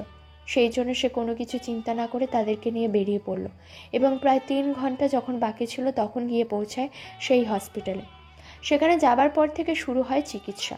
নীলা বাইরে দাঁড়িয়ে কান্না করছিল। তখন তার বাবা তার কাছে আসে, এসে তাকে জড়িয়ে ধরে বলেন, মারে, তুই আমাদেরকে ক্ষমা করে দে, আমরা তোর পাশে আছি। আমি বলছি তোর সাব্বির সুস্থ হয়ে যাবে, ও তোকে ছেড়ে যেতে পারে না। তোদের ভালোবাসা সত্যি, তোকে ছেড়ে ও কোনোদিন যাবে না। তুই কোনো চিন্তা করবি না, সাব্বির সুস্থ হয়ে উঠবে। নীলা তখন তার বাবাকে জড়িয়ে ধরে কান্না করতে শুরু করলো। সে এখন একটা সাপোর্টের আশা করেছিল এবং তার বাবা যখন তাকে এত সাপোর্ট করছে তখন সে ভাবছে তার বাবাকে ক্ষমা করে দেবে। সেই জন্য সে তার বাবাকে জড়িয়ে ধরে কান্না করতে শুরু করে। ডাক্তার তখন চিকিৎসা করতে শুরু করে এবং প্রায় 6 ঘন্টা ধরে তাদের অপারেশন চলতে থাকে। সেই কেমিক্যাল বের করার জন্য অনেক চেষ্টা করা হয়, কারণ এত বড় একজন অফিসারের মৃত্যু হয়ে গেলে দেশের জন্য অনেক ক্ষতির কারণ হবে সেটা। সেই জন্য তারা অনেক বেশি চিন্তায় থাকেন। অনেকক্ষণ পর ডাক্তার বের হয়ে আসেন। নীলা তখন প্রায় পাগলের মতো হয়ে গিয়েছিল। তার বাবা তাকে ধরে দাঁড়িয়ে আছেন। তখন পুলিশ কমিশনার সাহেব কথা বলতে যান ডাক্তারের সাথে। ডাক্তার তখন হাসি মুখে বলেন, আপনাদের জন্য সুসংবাদ আছে, আমরা সফলভাবে কেমিক্যালটা নষ্ট করতে সক্ষম হয়েছি। আশা করা যায় কালকের ভিতরেই ওনার জ্ঞান ফিরে আসবে। আমরা সফলভাবে কাজটা সম্পূর্ণ করতে পেরেছি। কথাটা শোনার পর পুলিশ কমিশনার সাহেব কান্না করে দেন। উনি অনেক সাহসী একজন মানুষ, কিন্তু এমন একটা পরিস্থিতিতে তিনি কি করবেন কিছুই বুঝতে পারছিলেন না। তিনি তখন কান্না করতে শুরু করলেন। এরপর ওই ডাক্তারকে বললেন, আপনাকে কি বলে যে ধন্যবাদ দিব ডাক্তার, আমি কিছুই বুঝতে পারছি না। আমরা অনেক অনেক বেশি ভয় পেয়ে গেছিলাম। আপনি জানেন উনি দেশের অনেক বড় একজন অফিসার। এরকম করে বলবেন না, এটা আমাদের দায়িত্ব। আমরা এত বড় একজন মানুষের চিকিৎসা করে তাকে সুস্থ করতে পেরেছি, এটাই আমাদের কাছে অনেক বেশি কিছু। এরপর থেকে সবাই অপেক্ষা করতে শুরু করে। নীলার মনে কিছুটা খুশি লাগছে, কিন্তু এখনও পুরো নিশ্চিত হতে পারছে না। সে খাওয়া দাওয়া বন্ধ করে দিয়েছে। যতক্ষণ পর্যন্ত সাব্বিরের জ্ঞান না ফিরবে সে খাবে না। তার পরিবারের লোকজন তাকে জোর করে খাবার জন্য, কিন্তু তার এক কথা, যতক্ষণ না পর্যন্ত সাব্বির কথা বলবে ততক্ষণ খাবে না। পরের দিন দুপুরবেলা সাব্বিরের যখন জ্ঞান ফিরে আসে তখন তারা একে একে সাব্বিরের সাথে দেখা করতে যান। নীলা তখন গিয়ে তাকে জড়িয়ে ধরে কান্না করতে শুরু করে। তখন তার পাশে সবাই দাঁড়িয়েছিল। সাব্বির তখন তাকে বলে, আরে পাগলি, এভাবে কান্না করছো কেন? আমি কি তোমাকে ছেড়ে চলে যাব নাকি? দেখো, তোমাকে ছেড়ে আমি যেতে পারি। আল্লাহ আমাকে তোমার কাছে ফিরিয়ে দিয়েছেন, তাই তুমি কোনো চিন্তা করো না। আমি তোমাকে এত সহজে ছেড়ে চলে যাব না। তুমি শুধু একবার কথা বলো, এরপর আমাকে ছেড়ে চলে যাও। আমি কতটা কষ্ট পাই প্রতিবার সেটা তুমি বুঝতে পারো না। এবার আর আমাকে ছেড়ে যেতে দিব না। আজকেই আমাকে বিয়ে করতে হবে, নাহলে আমি মরে যাব। আরে পাগলামি করো না, এখানে কি বিয়ে করা সম্ভব নাকি? আমরা দেশে ফিরে যাই, কালকেই আমি তোমাকে বিয়ে করব। দেশে ফেরার পরদিনই আমি তোমাকে বিয়ে করব। এই দেখো, আমার শ্বশুর শাশুড়ি সবাই চলে এসেছে। নীলা তখন কি বলবে কিছুই বুঝতে পারছিল না। সে তার বাবা মায়ের দিকে তাকাচ্ছিল। আমি তখন নীলার বাবার দিকে তাকিয়ে বললাম, আমি জানি না আপনি আমাকে মেনে নিয়েছেন কিনা, তবে এখনও বলছি আমি আপনার মেয়েকে সুখী রাখব। আপনি চাইলে আমাকে বিশ্বাস করতে পারেন। নীলার বাবা তখন আমার দিকে এগিয়ে আসলেন, এরপর আমার সামনে দাঁড়ালেন। আমি তার দিকে তাকিয়ে আছি। তিনি আমাকে বললেন, আমাকে আরো লজ্জা দিও না বাবা। আমি যেটা করেছি সেটা অনেক বড় একটা অন্যায় করেছি। আমি বুঝতে পেরেছি। আমি তোমার কাছে ক্ষমা চাচ্ছি। তুমি আমার মেয়েটাকে গ্রহণ করো। আমি তোমার সাথে যে অন্যায় করেছি সেই অন্যায়ের শাস্তি আমি প্রতিদিন পেয়েছি। আমার মেয়েটাকে হারিয়ে আমি কতটা অসহায় ছিলাম সেটা আমি তোমাকে বলে বোঝাতে পারবো না বাবা। নীলা তখন চুপচাপ আমার বুকে মাথা দিয়ে আছে। আমি তখন তাকে জড়িয়ে ধরে বললাম, তুমি তোমার বাবাকে ক্ষমা করে দাও। আমি অনেক আগেই তাকে ক্ষমা করে দিয়েছি। তার প্রতি আমার কোনো অভিযোগ নেই। তুমি কেন কাছ থেকে দূরে আছো? আমি তখন উঠে বাবাকে জড়িয়ে ধরে কান্না করে দিলাম। পরিবার থেকে দূরে থাকতে আমার কষ্ট হয়। সেই সব কিছুর পর তারা আমার আপনজন, তাদেরকে ছেড়ে থাকতে আমার কষ্ট হবে, ব্যাপারটা স্বাভাবিক। আমি তখন অনেক বেশি খুশি ছিলাম। দুদিন পরে সাব্বিরকে দেশে ফিরে আনার অনুমতি দেওয়া হয়। সাব্বির দেশে ফিরে আসে। দেশে ফিরে ভোরবেলা, কিন্তু তখন এত মানুষের ভিড় দেখে সে অবাক হয়ে যায়, কারণ সবাই তাকে রিসিভ করার জন্য চলে এসেছে। সে কল্পনাও করতে পারেনি এত মানুষ তাকে রিসিভ করার জন্য আসবে। দেশের একজন বীর চলে এসেছে, যে দেশের জন্য নিজের জীবন উৎসর্গ করতে প্রস্তুত ছিল। সবাই তাকে বরণ করার জন্য এসেছে। সাব্বির তখন কান্না করে দিয়েছে। অসহায় এতিম একটা ছেলে ছিল, আজ তার এত সম্মান, সব কিছু দেখে সে মেনে নিতে পারছে না। যখন সে বের হতে চায় তখন তার সাথে কথা বলার জন্য অনেক সাংবাদিক চলে আসে। তখন এক সাংবাদিক প্রশ্ন করে তার এই মিশনের ব্যাপারে সে কিছু বলতে চায় কিনা। তখন সে আস্তে আস্তে বলে, দেখুন, প্রথমেই আমি নিজের দেশের জন্য কিছু করতে পেরেছি, এটাই আমার কাছে অনেক বেশি কিছু। এটা আমার জন্য একটা গর্বের বিষয়। তবে আমি একটা কথাই শুধু বলতে চাই, যারা জীবনে বড় হয়েছেন, এই যে আমরা যে অপরাধীকে ধরলাম, তিনি কিন্তু একজন প্রতিষ্ঠিত মানুষ। তার টাকা পয়সার কোনো কিছুর অভাব নেই, কিন্তু তাকে একটা নেশা পেয়ে বসেছিল। সেটা হচ্ছে টাকার নেশা। টাকার নেশা এমন একটা নেশা যেটা মানুষকে পাগল করে দেয়। যেরকম এই মানুষটাকে করেছে, মানুষটার মস্তিষ্ক নষ্ট হয়ে গেছে। সে কি করছে সেটাই বুঝতে পারছে না। লোকটাকে আমরা যখন ধরেছিলাম তখন সে পাগলের মতো করেছিল। তাই আমাদের উচিত নিজের অবস্থানের উপর সন্তুষ্ট থাকা। আমি যে জায়গায় আছি সেই জায়গায় যেন আমি সন্তুষ্ট থাকি। নাম রাখ দিয়ে কী হবে? মৃত্যুর পরে তো কোনো মানুষের নাম মানুষ মনে রাখে না। তাই আমাদের উচিত যে জায়গায় আছি সেই জায়গা থেকে সন্তুষ্ট থেকে নিজের জীবনটাকে সুন্দরভাবে উপভোগ করা, এবং আমাদের আগামী ভবিষ্যৎ, আমাদের বাচ্চারা, তাদেরকে একটা সুন্দর জীবন উপহার দেওয়া, তাদেরকে নিরাপদে রাখা। প্রত্যেকে নিজের বাচ্চাকে দেখে রাখবেন এবং আমাদের জন্য দোয়া করবেন, যাতে এই দেশের জন্য আমরা এইভাবেই নিজেদের জীবন উৎসর্গ করতে পারি। এরপর সে বাসায় ফিরে আসে, তবে নিজের বাসায় যায় না, চলে যায় নীলার বাসায়। নীলার বাসা থেকে পরের দিন তাদের বিয়ের ব্যবস্থা করা হয়। অনেক বড় আয়োজনে তাদের বিয়ে হয়। এরপর সাব্বির নীলাকে নিয়ে গাড়িতে করে চলে যায় একটা জায়গায়। নীলা সেটা চেনে না। তখন তারা একটা বাড়ির সামনে এসে দাঁড়ায়। বাড়িটা দেখার পর নীলা অবাক হয়ে যায়, কারণ এটা তার নামে করা। বাড়ির উপরে বড় করে তার নাম লেখা আছে। এটা দেখার পর সে অনেক বেশি অবাক হয়। এরপর ভিতরে প্রবেশ করে। তখন সাব্বির তার সামনে দাঁড়িয়ে বলে, নীলা, আমি জানি না তোমার মনে আছে কিনা, তবে আমি যেদিন তোমার সাথে পালিয়ে যাবার কথা বলেছিলাম, সেদিন তোমাকে বলেছিলাম যেদিন আমার সামর্থ্য হবে সেদিন আমি তোমাকে একটা বাড়ি উপহার দেব। মনে আছে তোমার সেই কথাটা? আমি আমার কথা রেখেছি। যখনই আমি টাকা পেয়েছি তখনই তোমার জন্য বাড়ি করেছিলাম। আমি জানতাম না সেদিন তুমি আমার জীবনে আর ফিরে আসবে কিনা, তবে আমি আমার কথা রাখার চেষ্টা করেছি। এটা দেখার পর আমি কান্না করে তাকে জড়িয়ে ধরলাম। এতটা ভালোবাসে আমাকে, আমি তার ভালোবাসার কাছে কিছুই না। আমি তখন তাকে জড়িয়ে ধরলাম। দেখতে দেখতে রাত হয়ে গেল।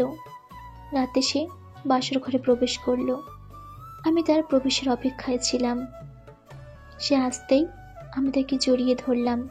এরপর বললাম, সাব্বির, আমি সব কিছু ভুলে যেতে চাই। যা হয়েছে আমাদের জীবনে তা আমাদের জীবনে অতীত। আমি এখন ভবিষ্যৎ নিয়ে চিন্তা করতে চাই, তোমার এবং আমার ভবিষ্যৎ, যেখানে আমাদের একটা ছোট্ট মিষ্টি সংসার হবে। সেখানে কেউ আমাদেরকে বাধা দিতে পারবে না, আমরা আমাদের মতো চলবো। হ্যাঁ নীলা, এই ভবিষ্যতের স্বপ্ন আমি এতদিন দেখেছি শুধুমাত্র তোমাকে নিয়ে। তুমি আমার জীবনে এসে আমার জীবনকে ধন্য করেছ।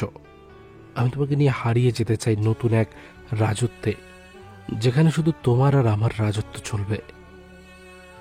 আমি জানি না তোমাকে আমি কতটা সুখে রাখতে পারবো, তবে বিশ্বাস করো, আমার জীবনের শেষ রক্তবিন্দু দিয়ে হলেও আমি তোমাকে সুখে রাখার চেষ্টা করব। আমি তোমাকে একবার ছেড়ে চলে গিয়েছিলাম, কিন্তু আল্লাহ আবার আমাদেরকে এক করেছেন। আমি চাই তোমাকে নিয়ে আমাদের একটা সুন্দর সংসার হোক, আমাদের একটা বাবু আসুক। তুমি কি আমাকে দিবে মাতৃত্বের স্বাদ, যেটা পৃথিবীতে প্রতিটা নারীর জন্য পবিত্র? আমি তখন নীলার দিকে তাকালাম, এরপর তাকে জড়িয়ে ধরলাম, তাকে কোলে নিয়ে বললাম, আমিও পিতৃত্বের স্বাদ পেতে চাই তোমার মাধ্যমে। আমার বিশ্বাস ছিল তুমি আমার জীবনে ফিরে আসবে, এবং সেটা সত্যি হয়েছে। আমি চাই তোমাকে নিয়ে এমন একটা রাজ্য বানাতে, যেটাতে শুধু তোমার আর আমার রাজত্ব থাকবে।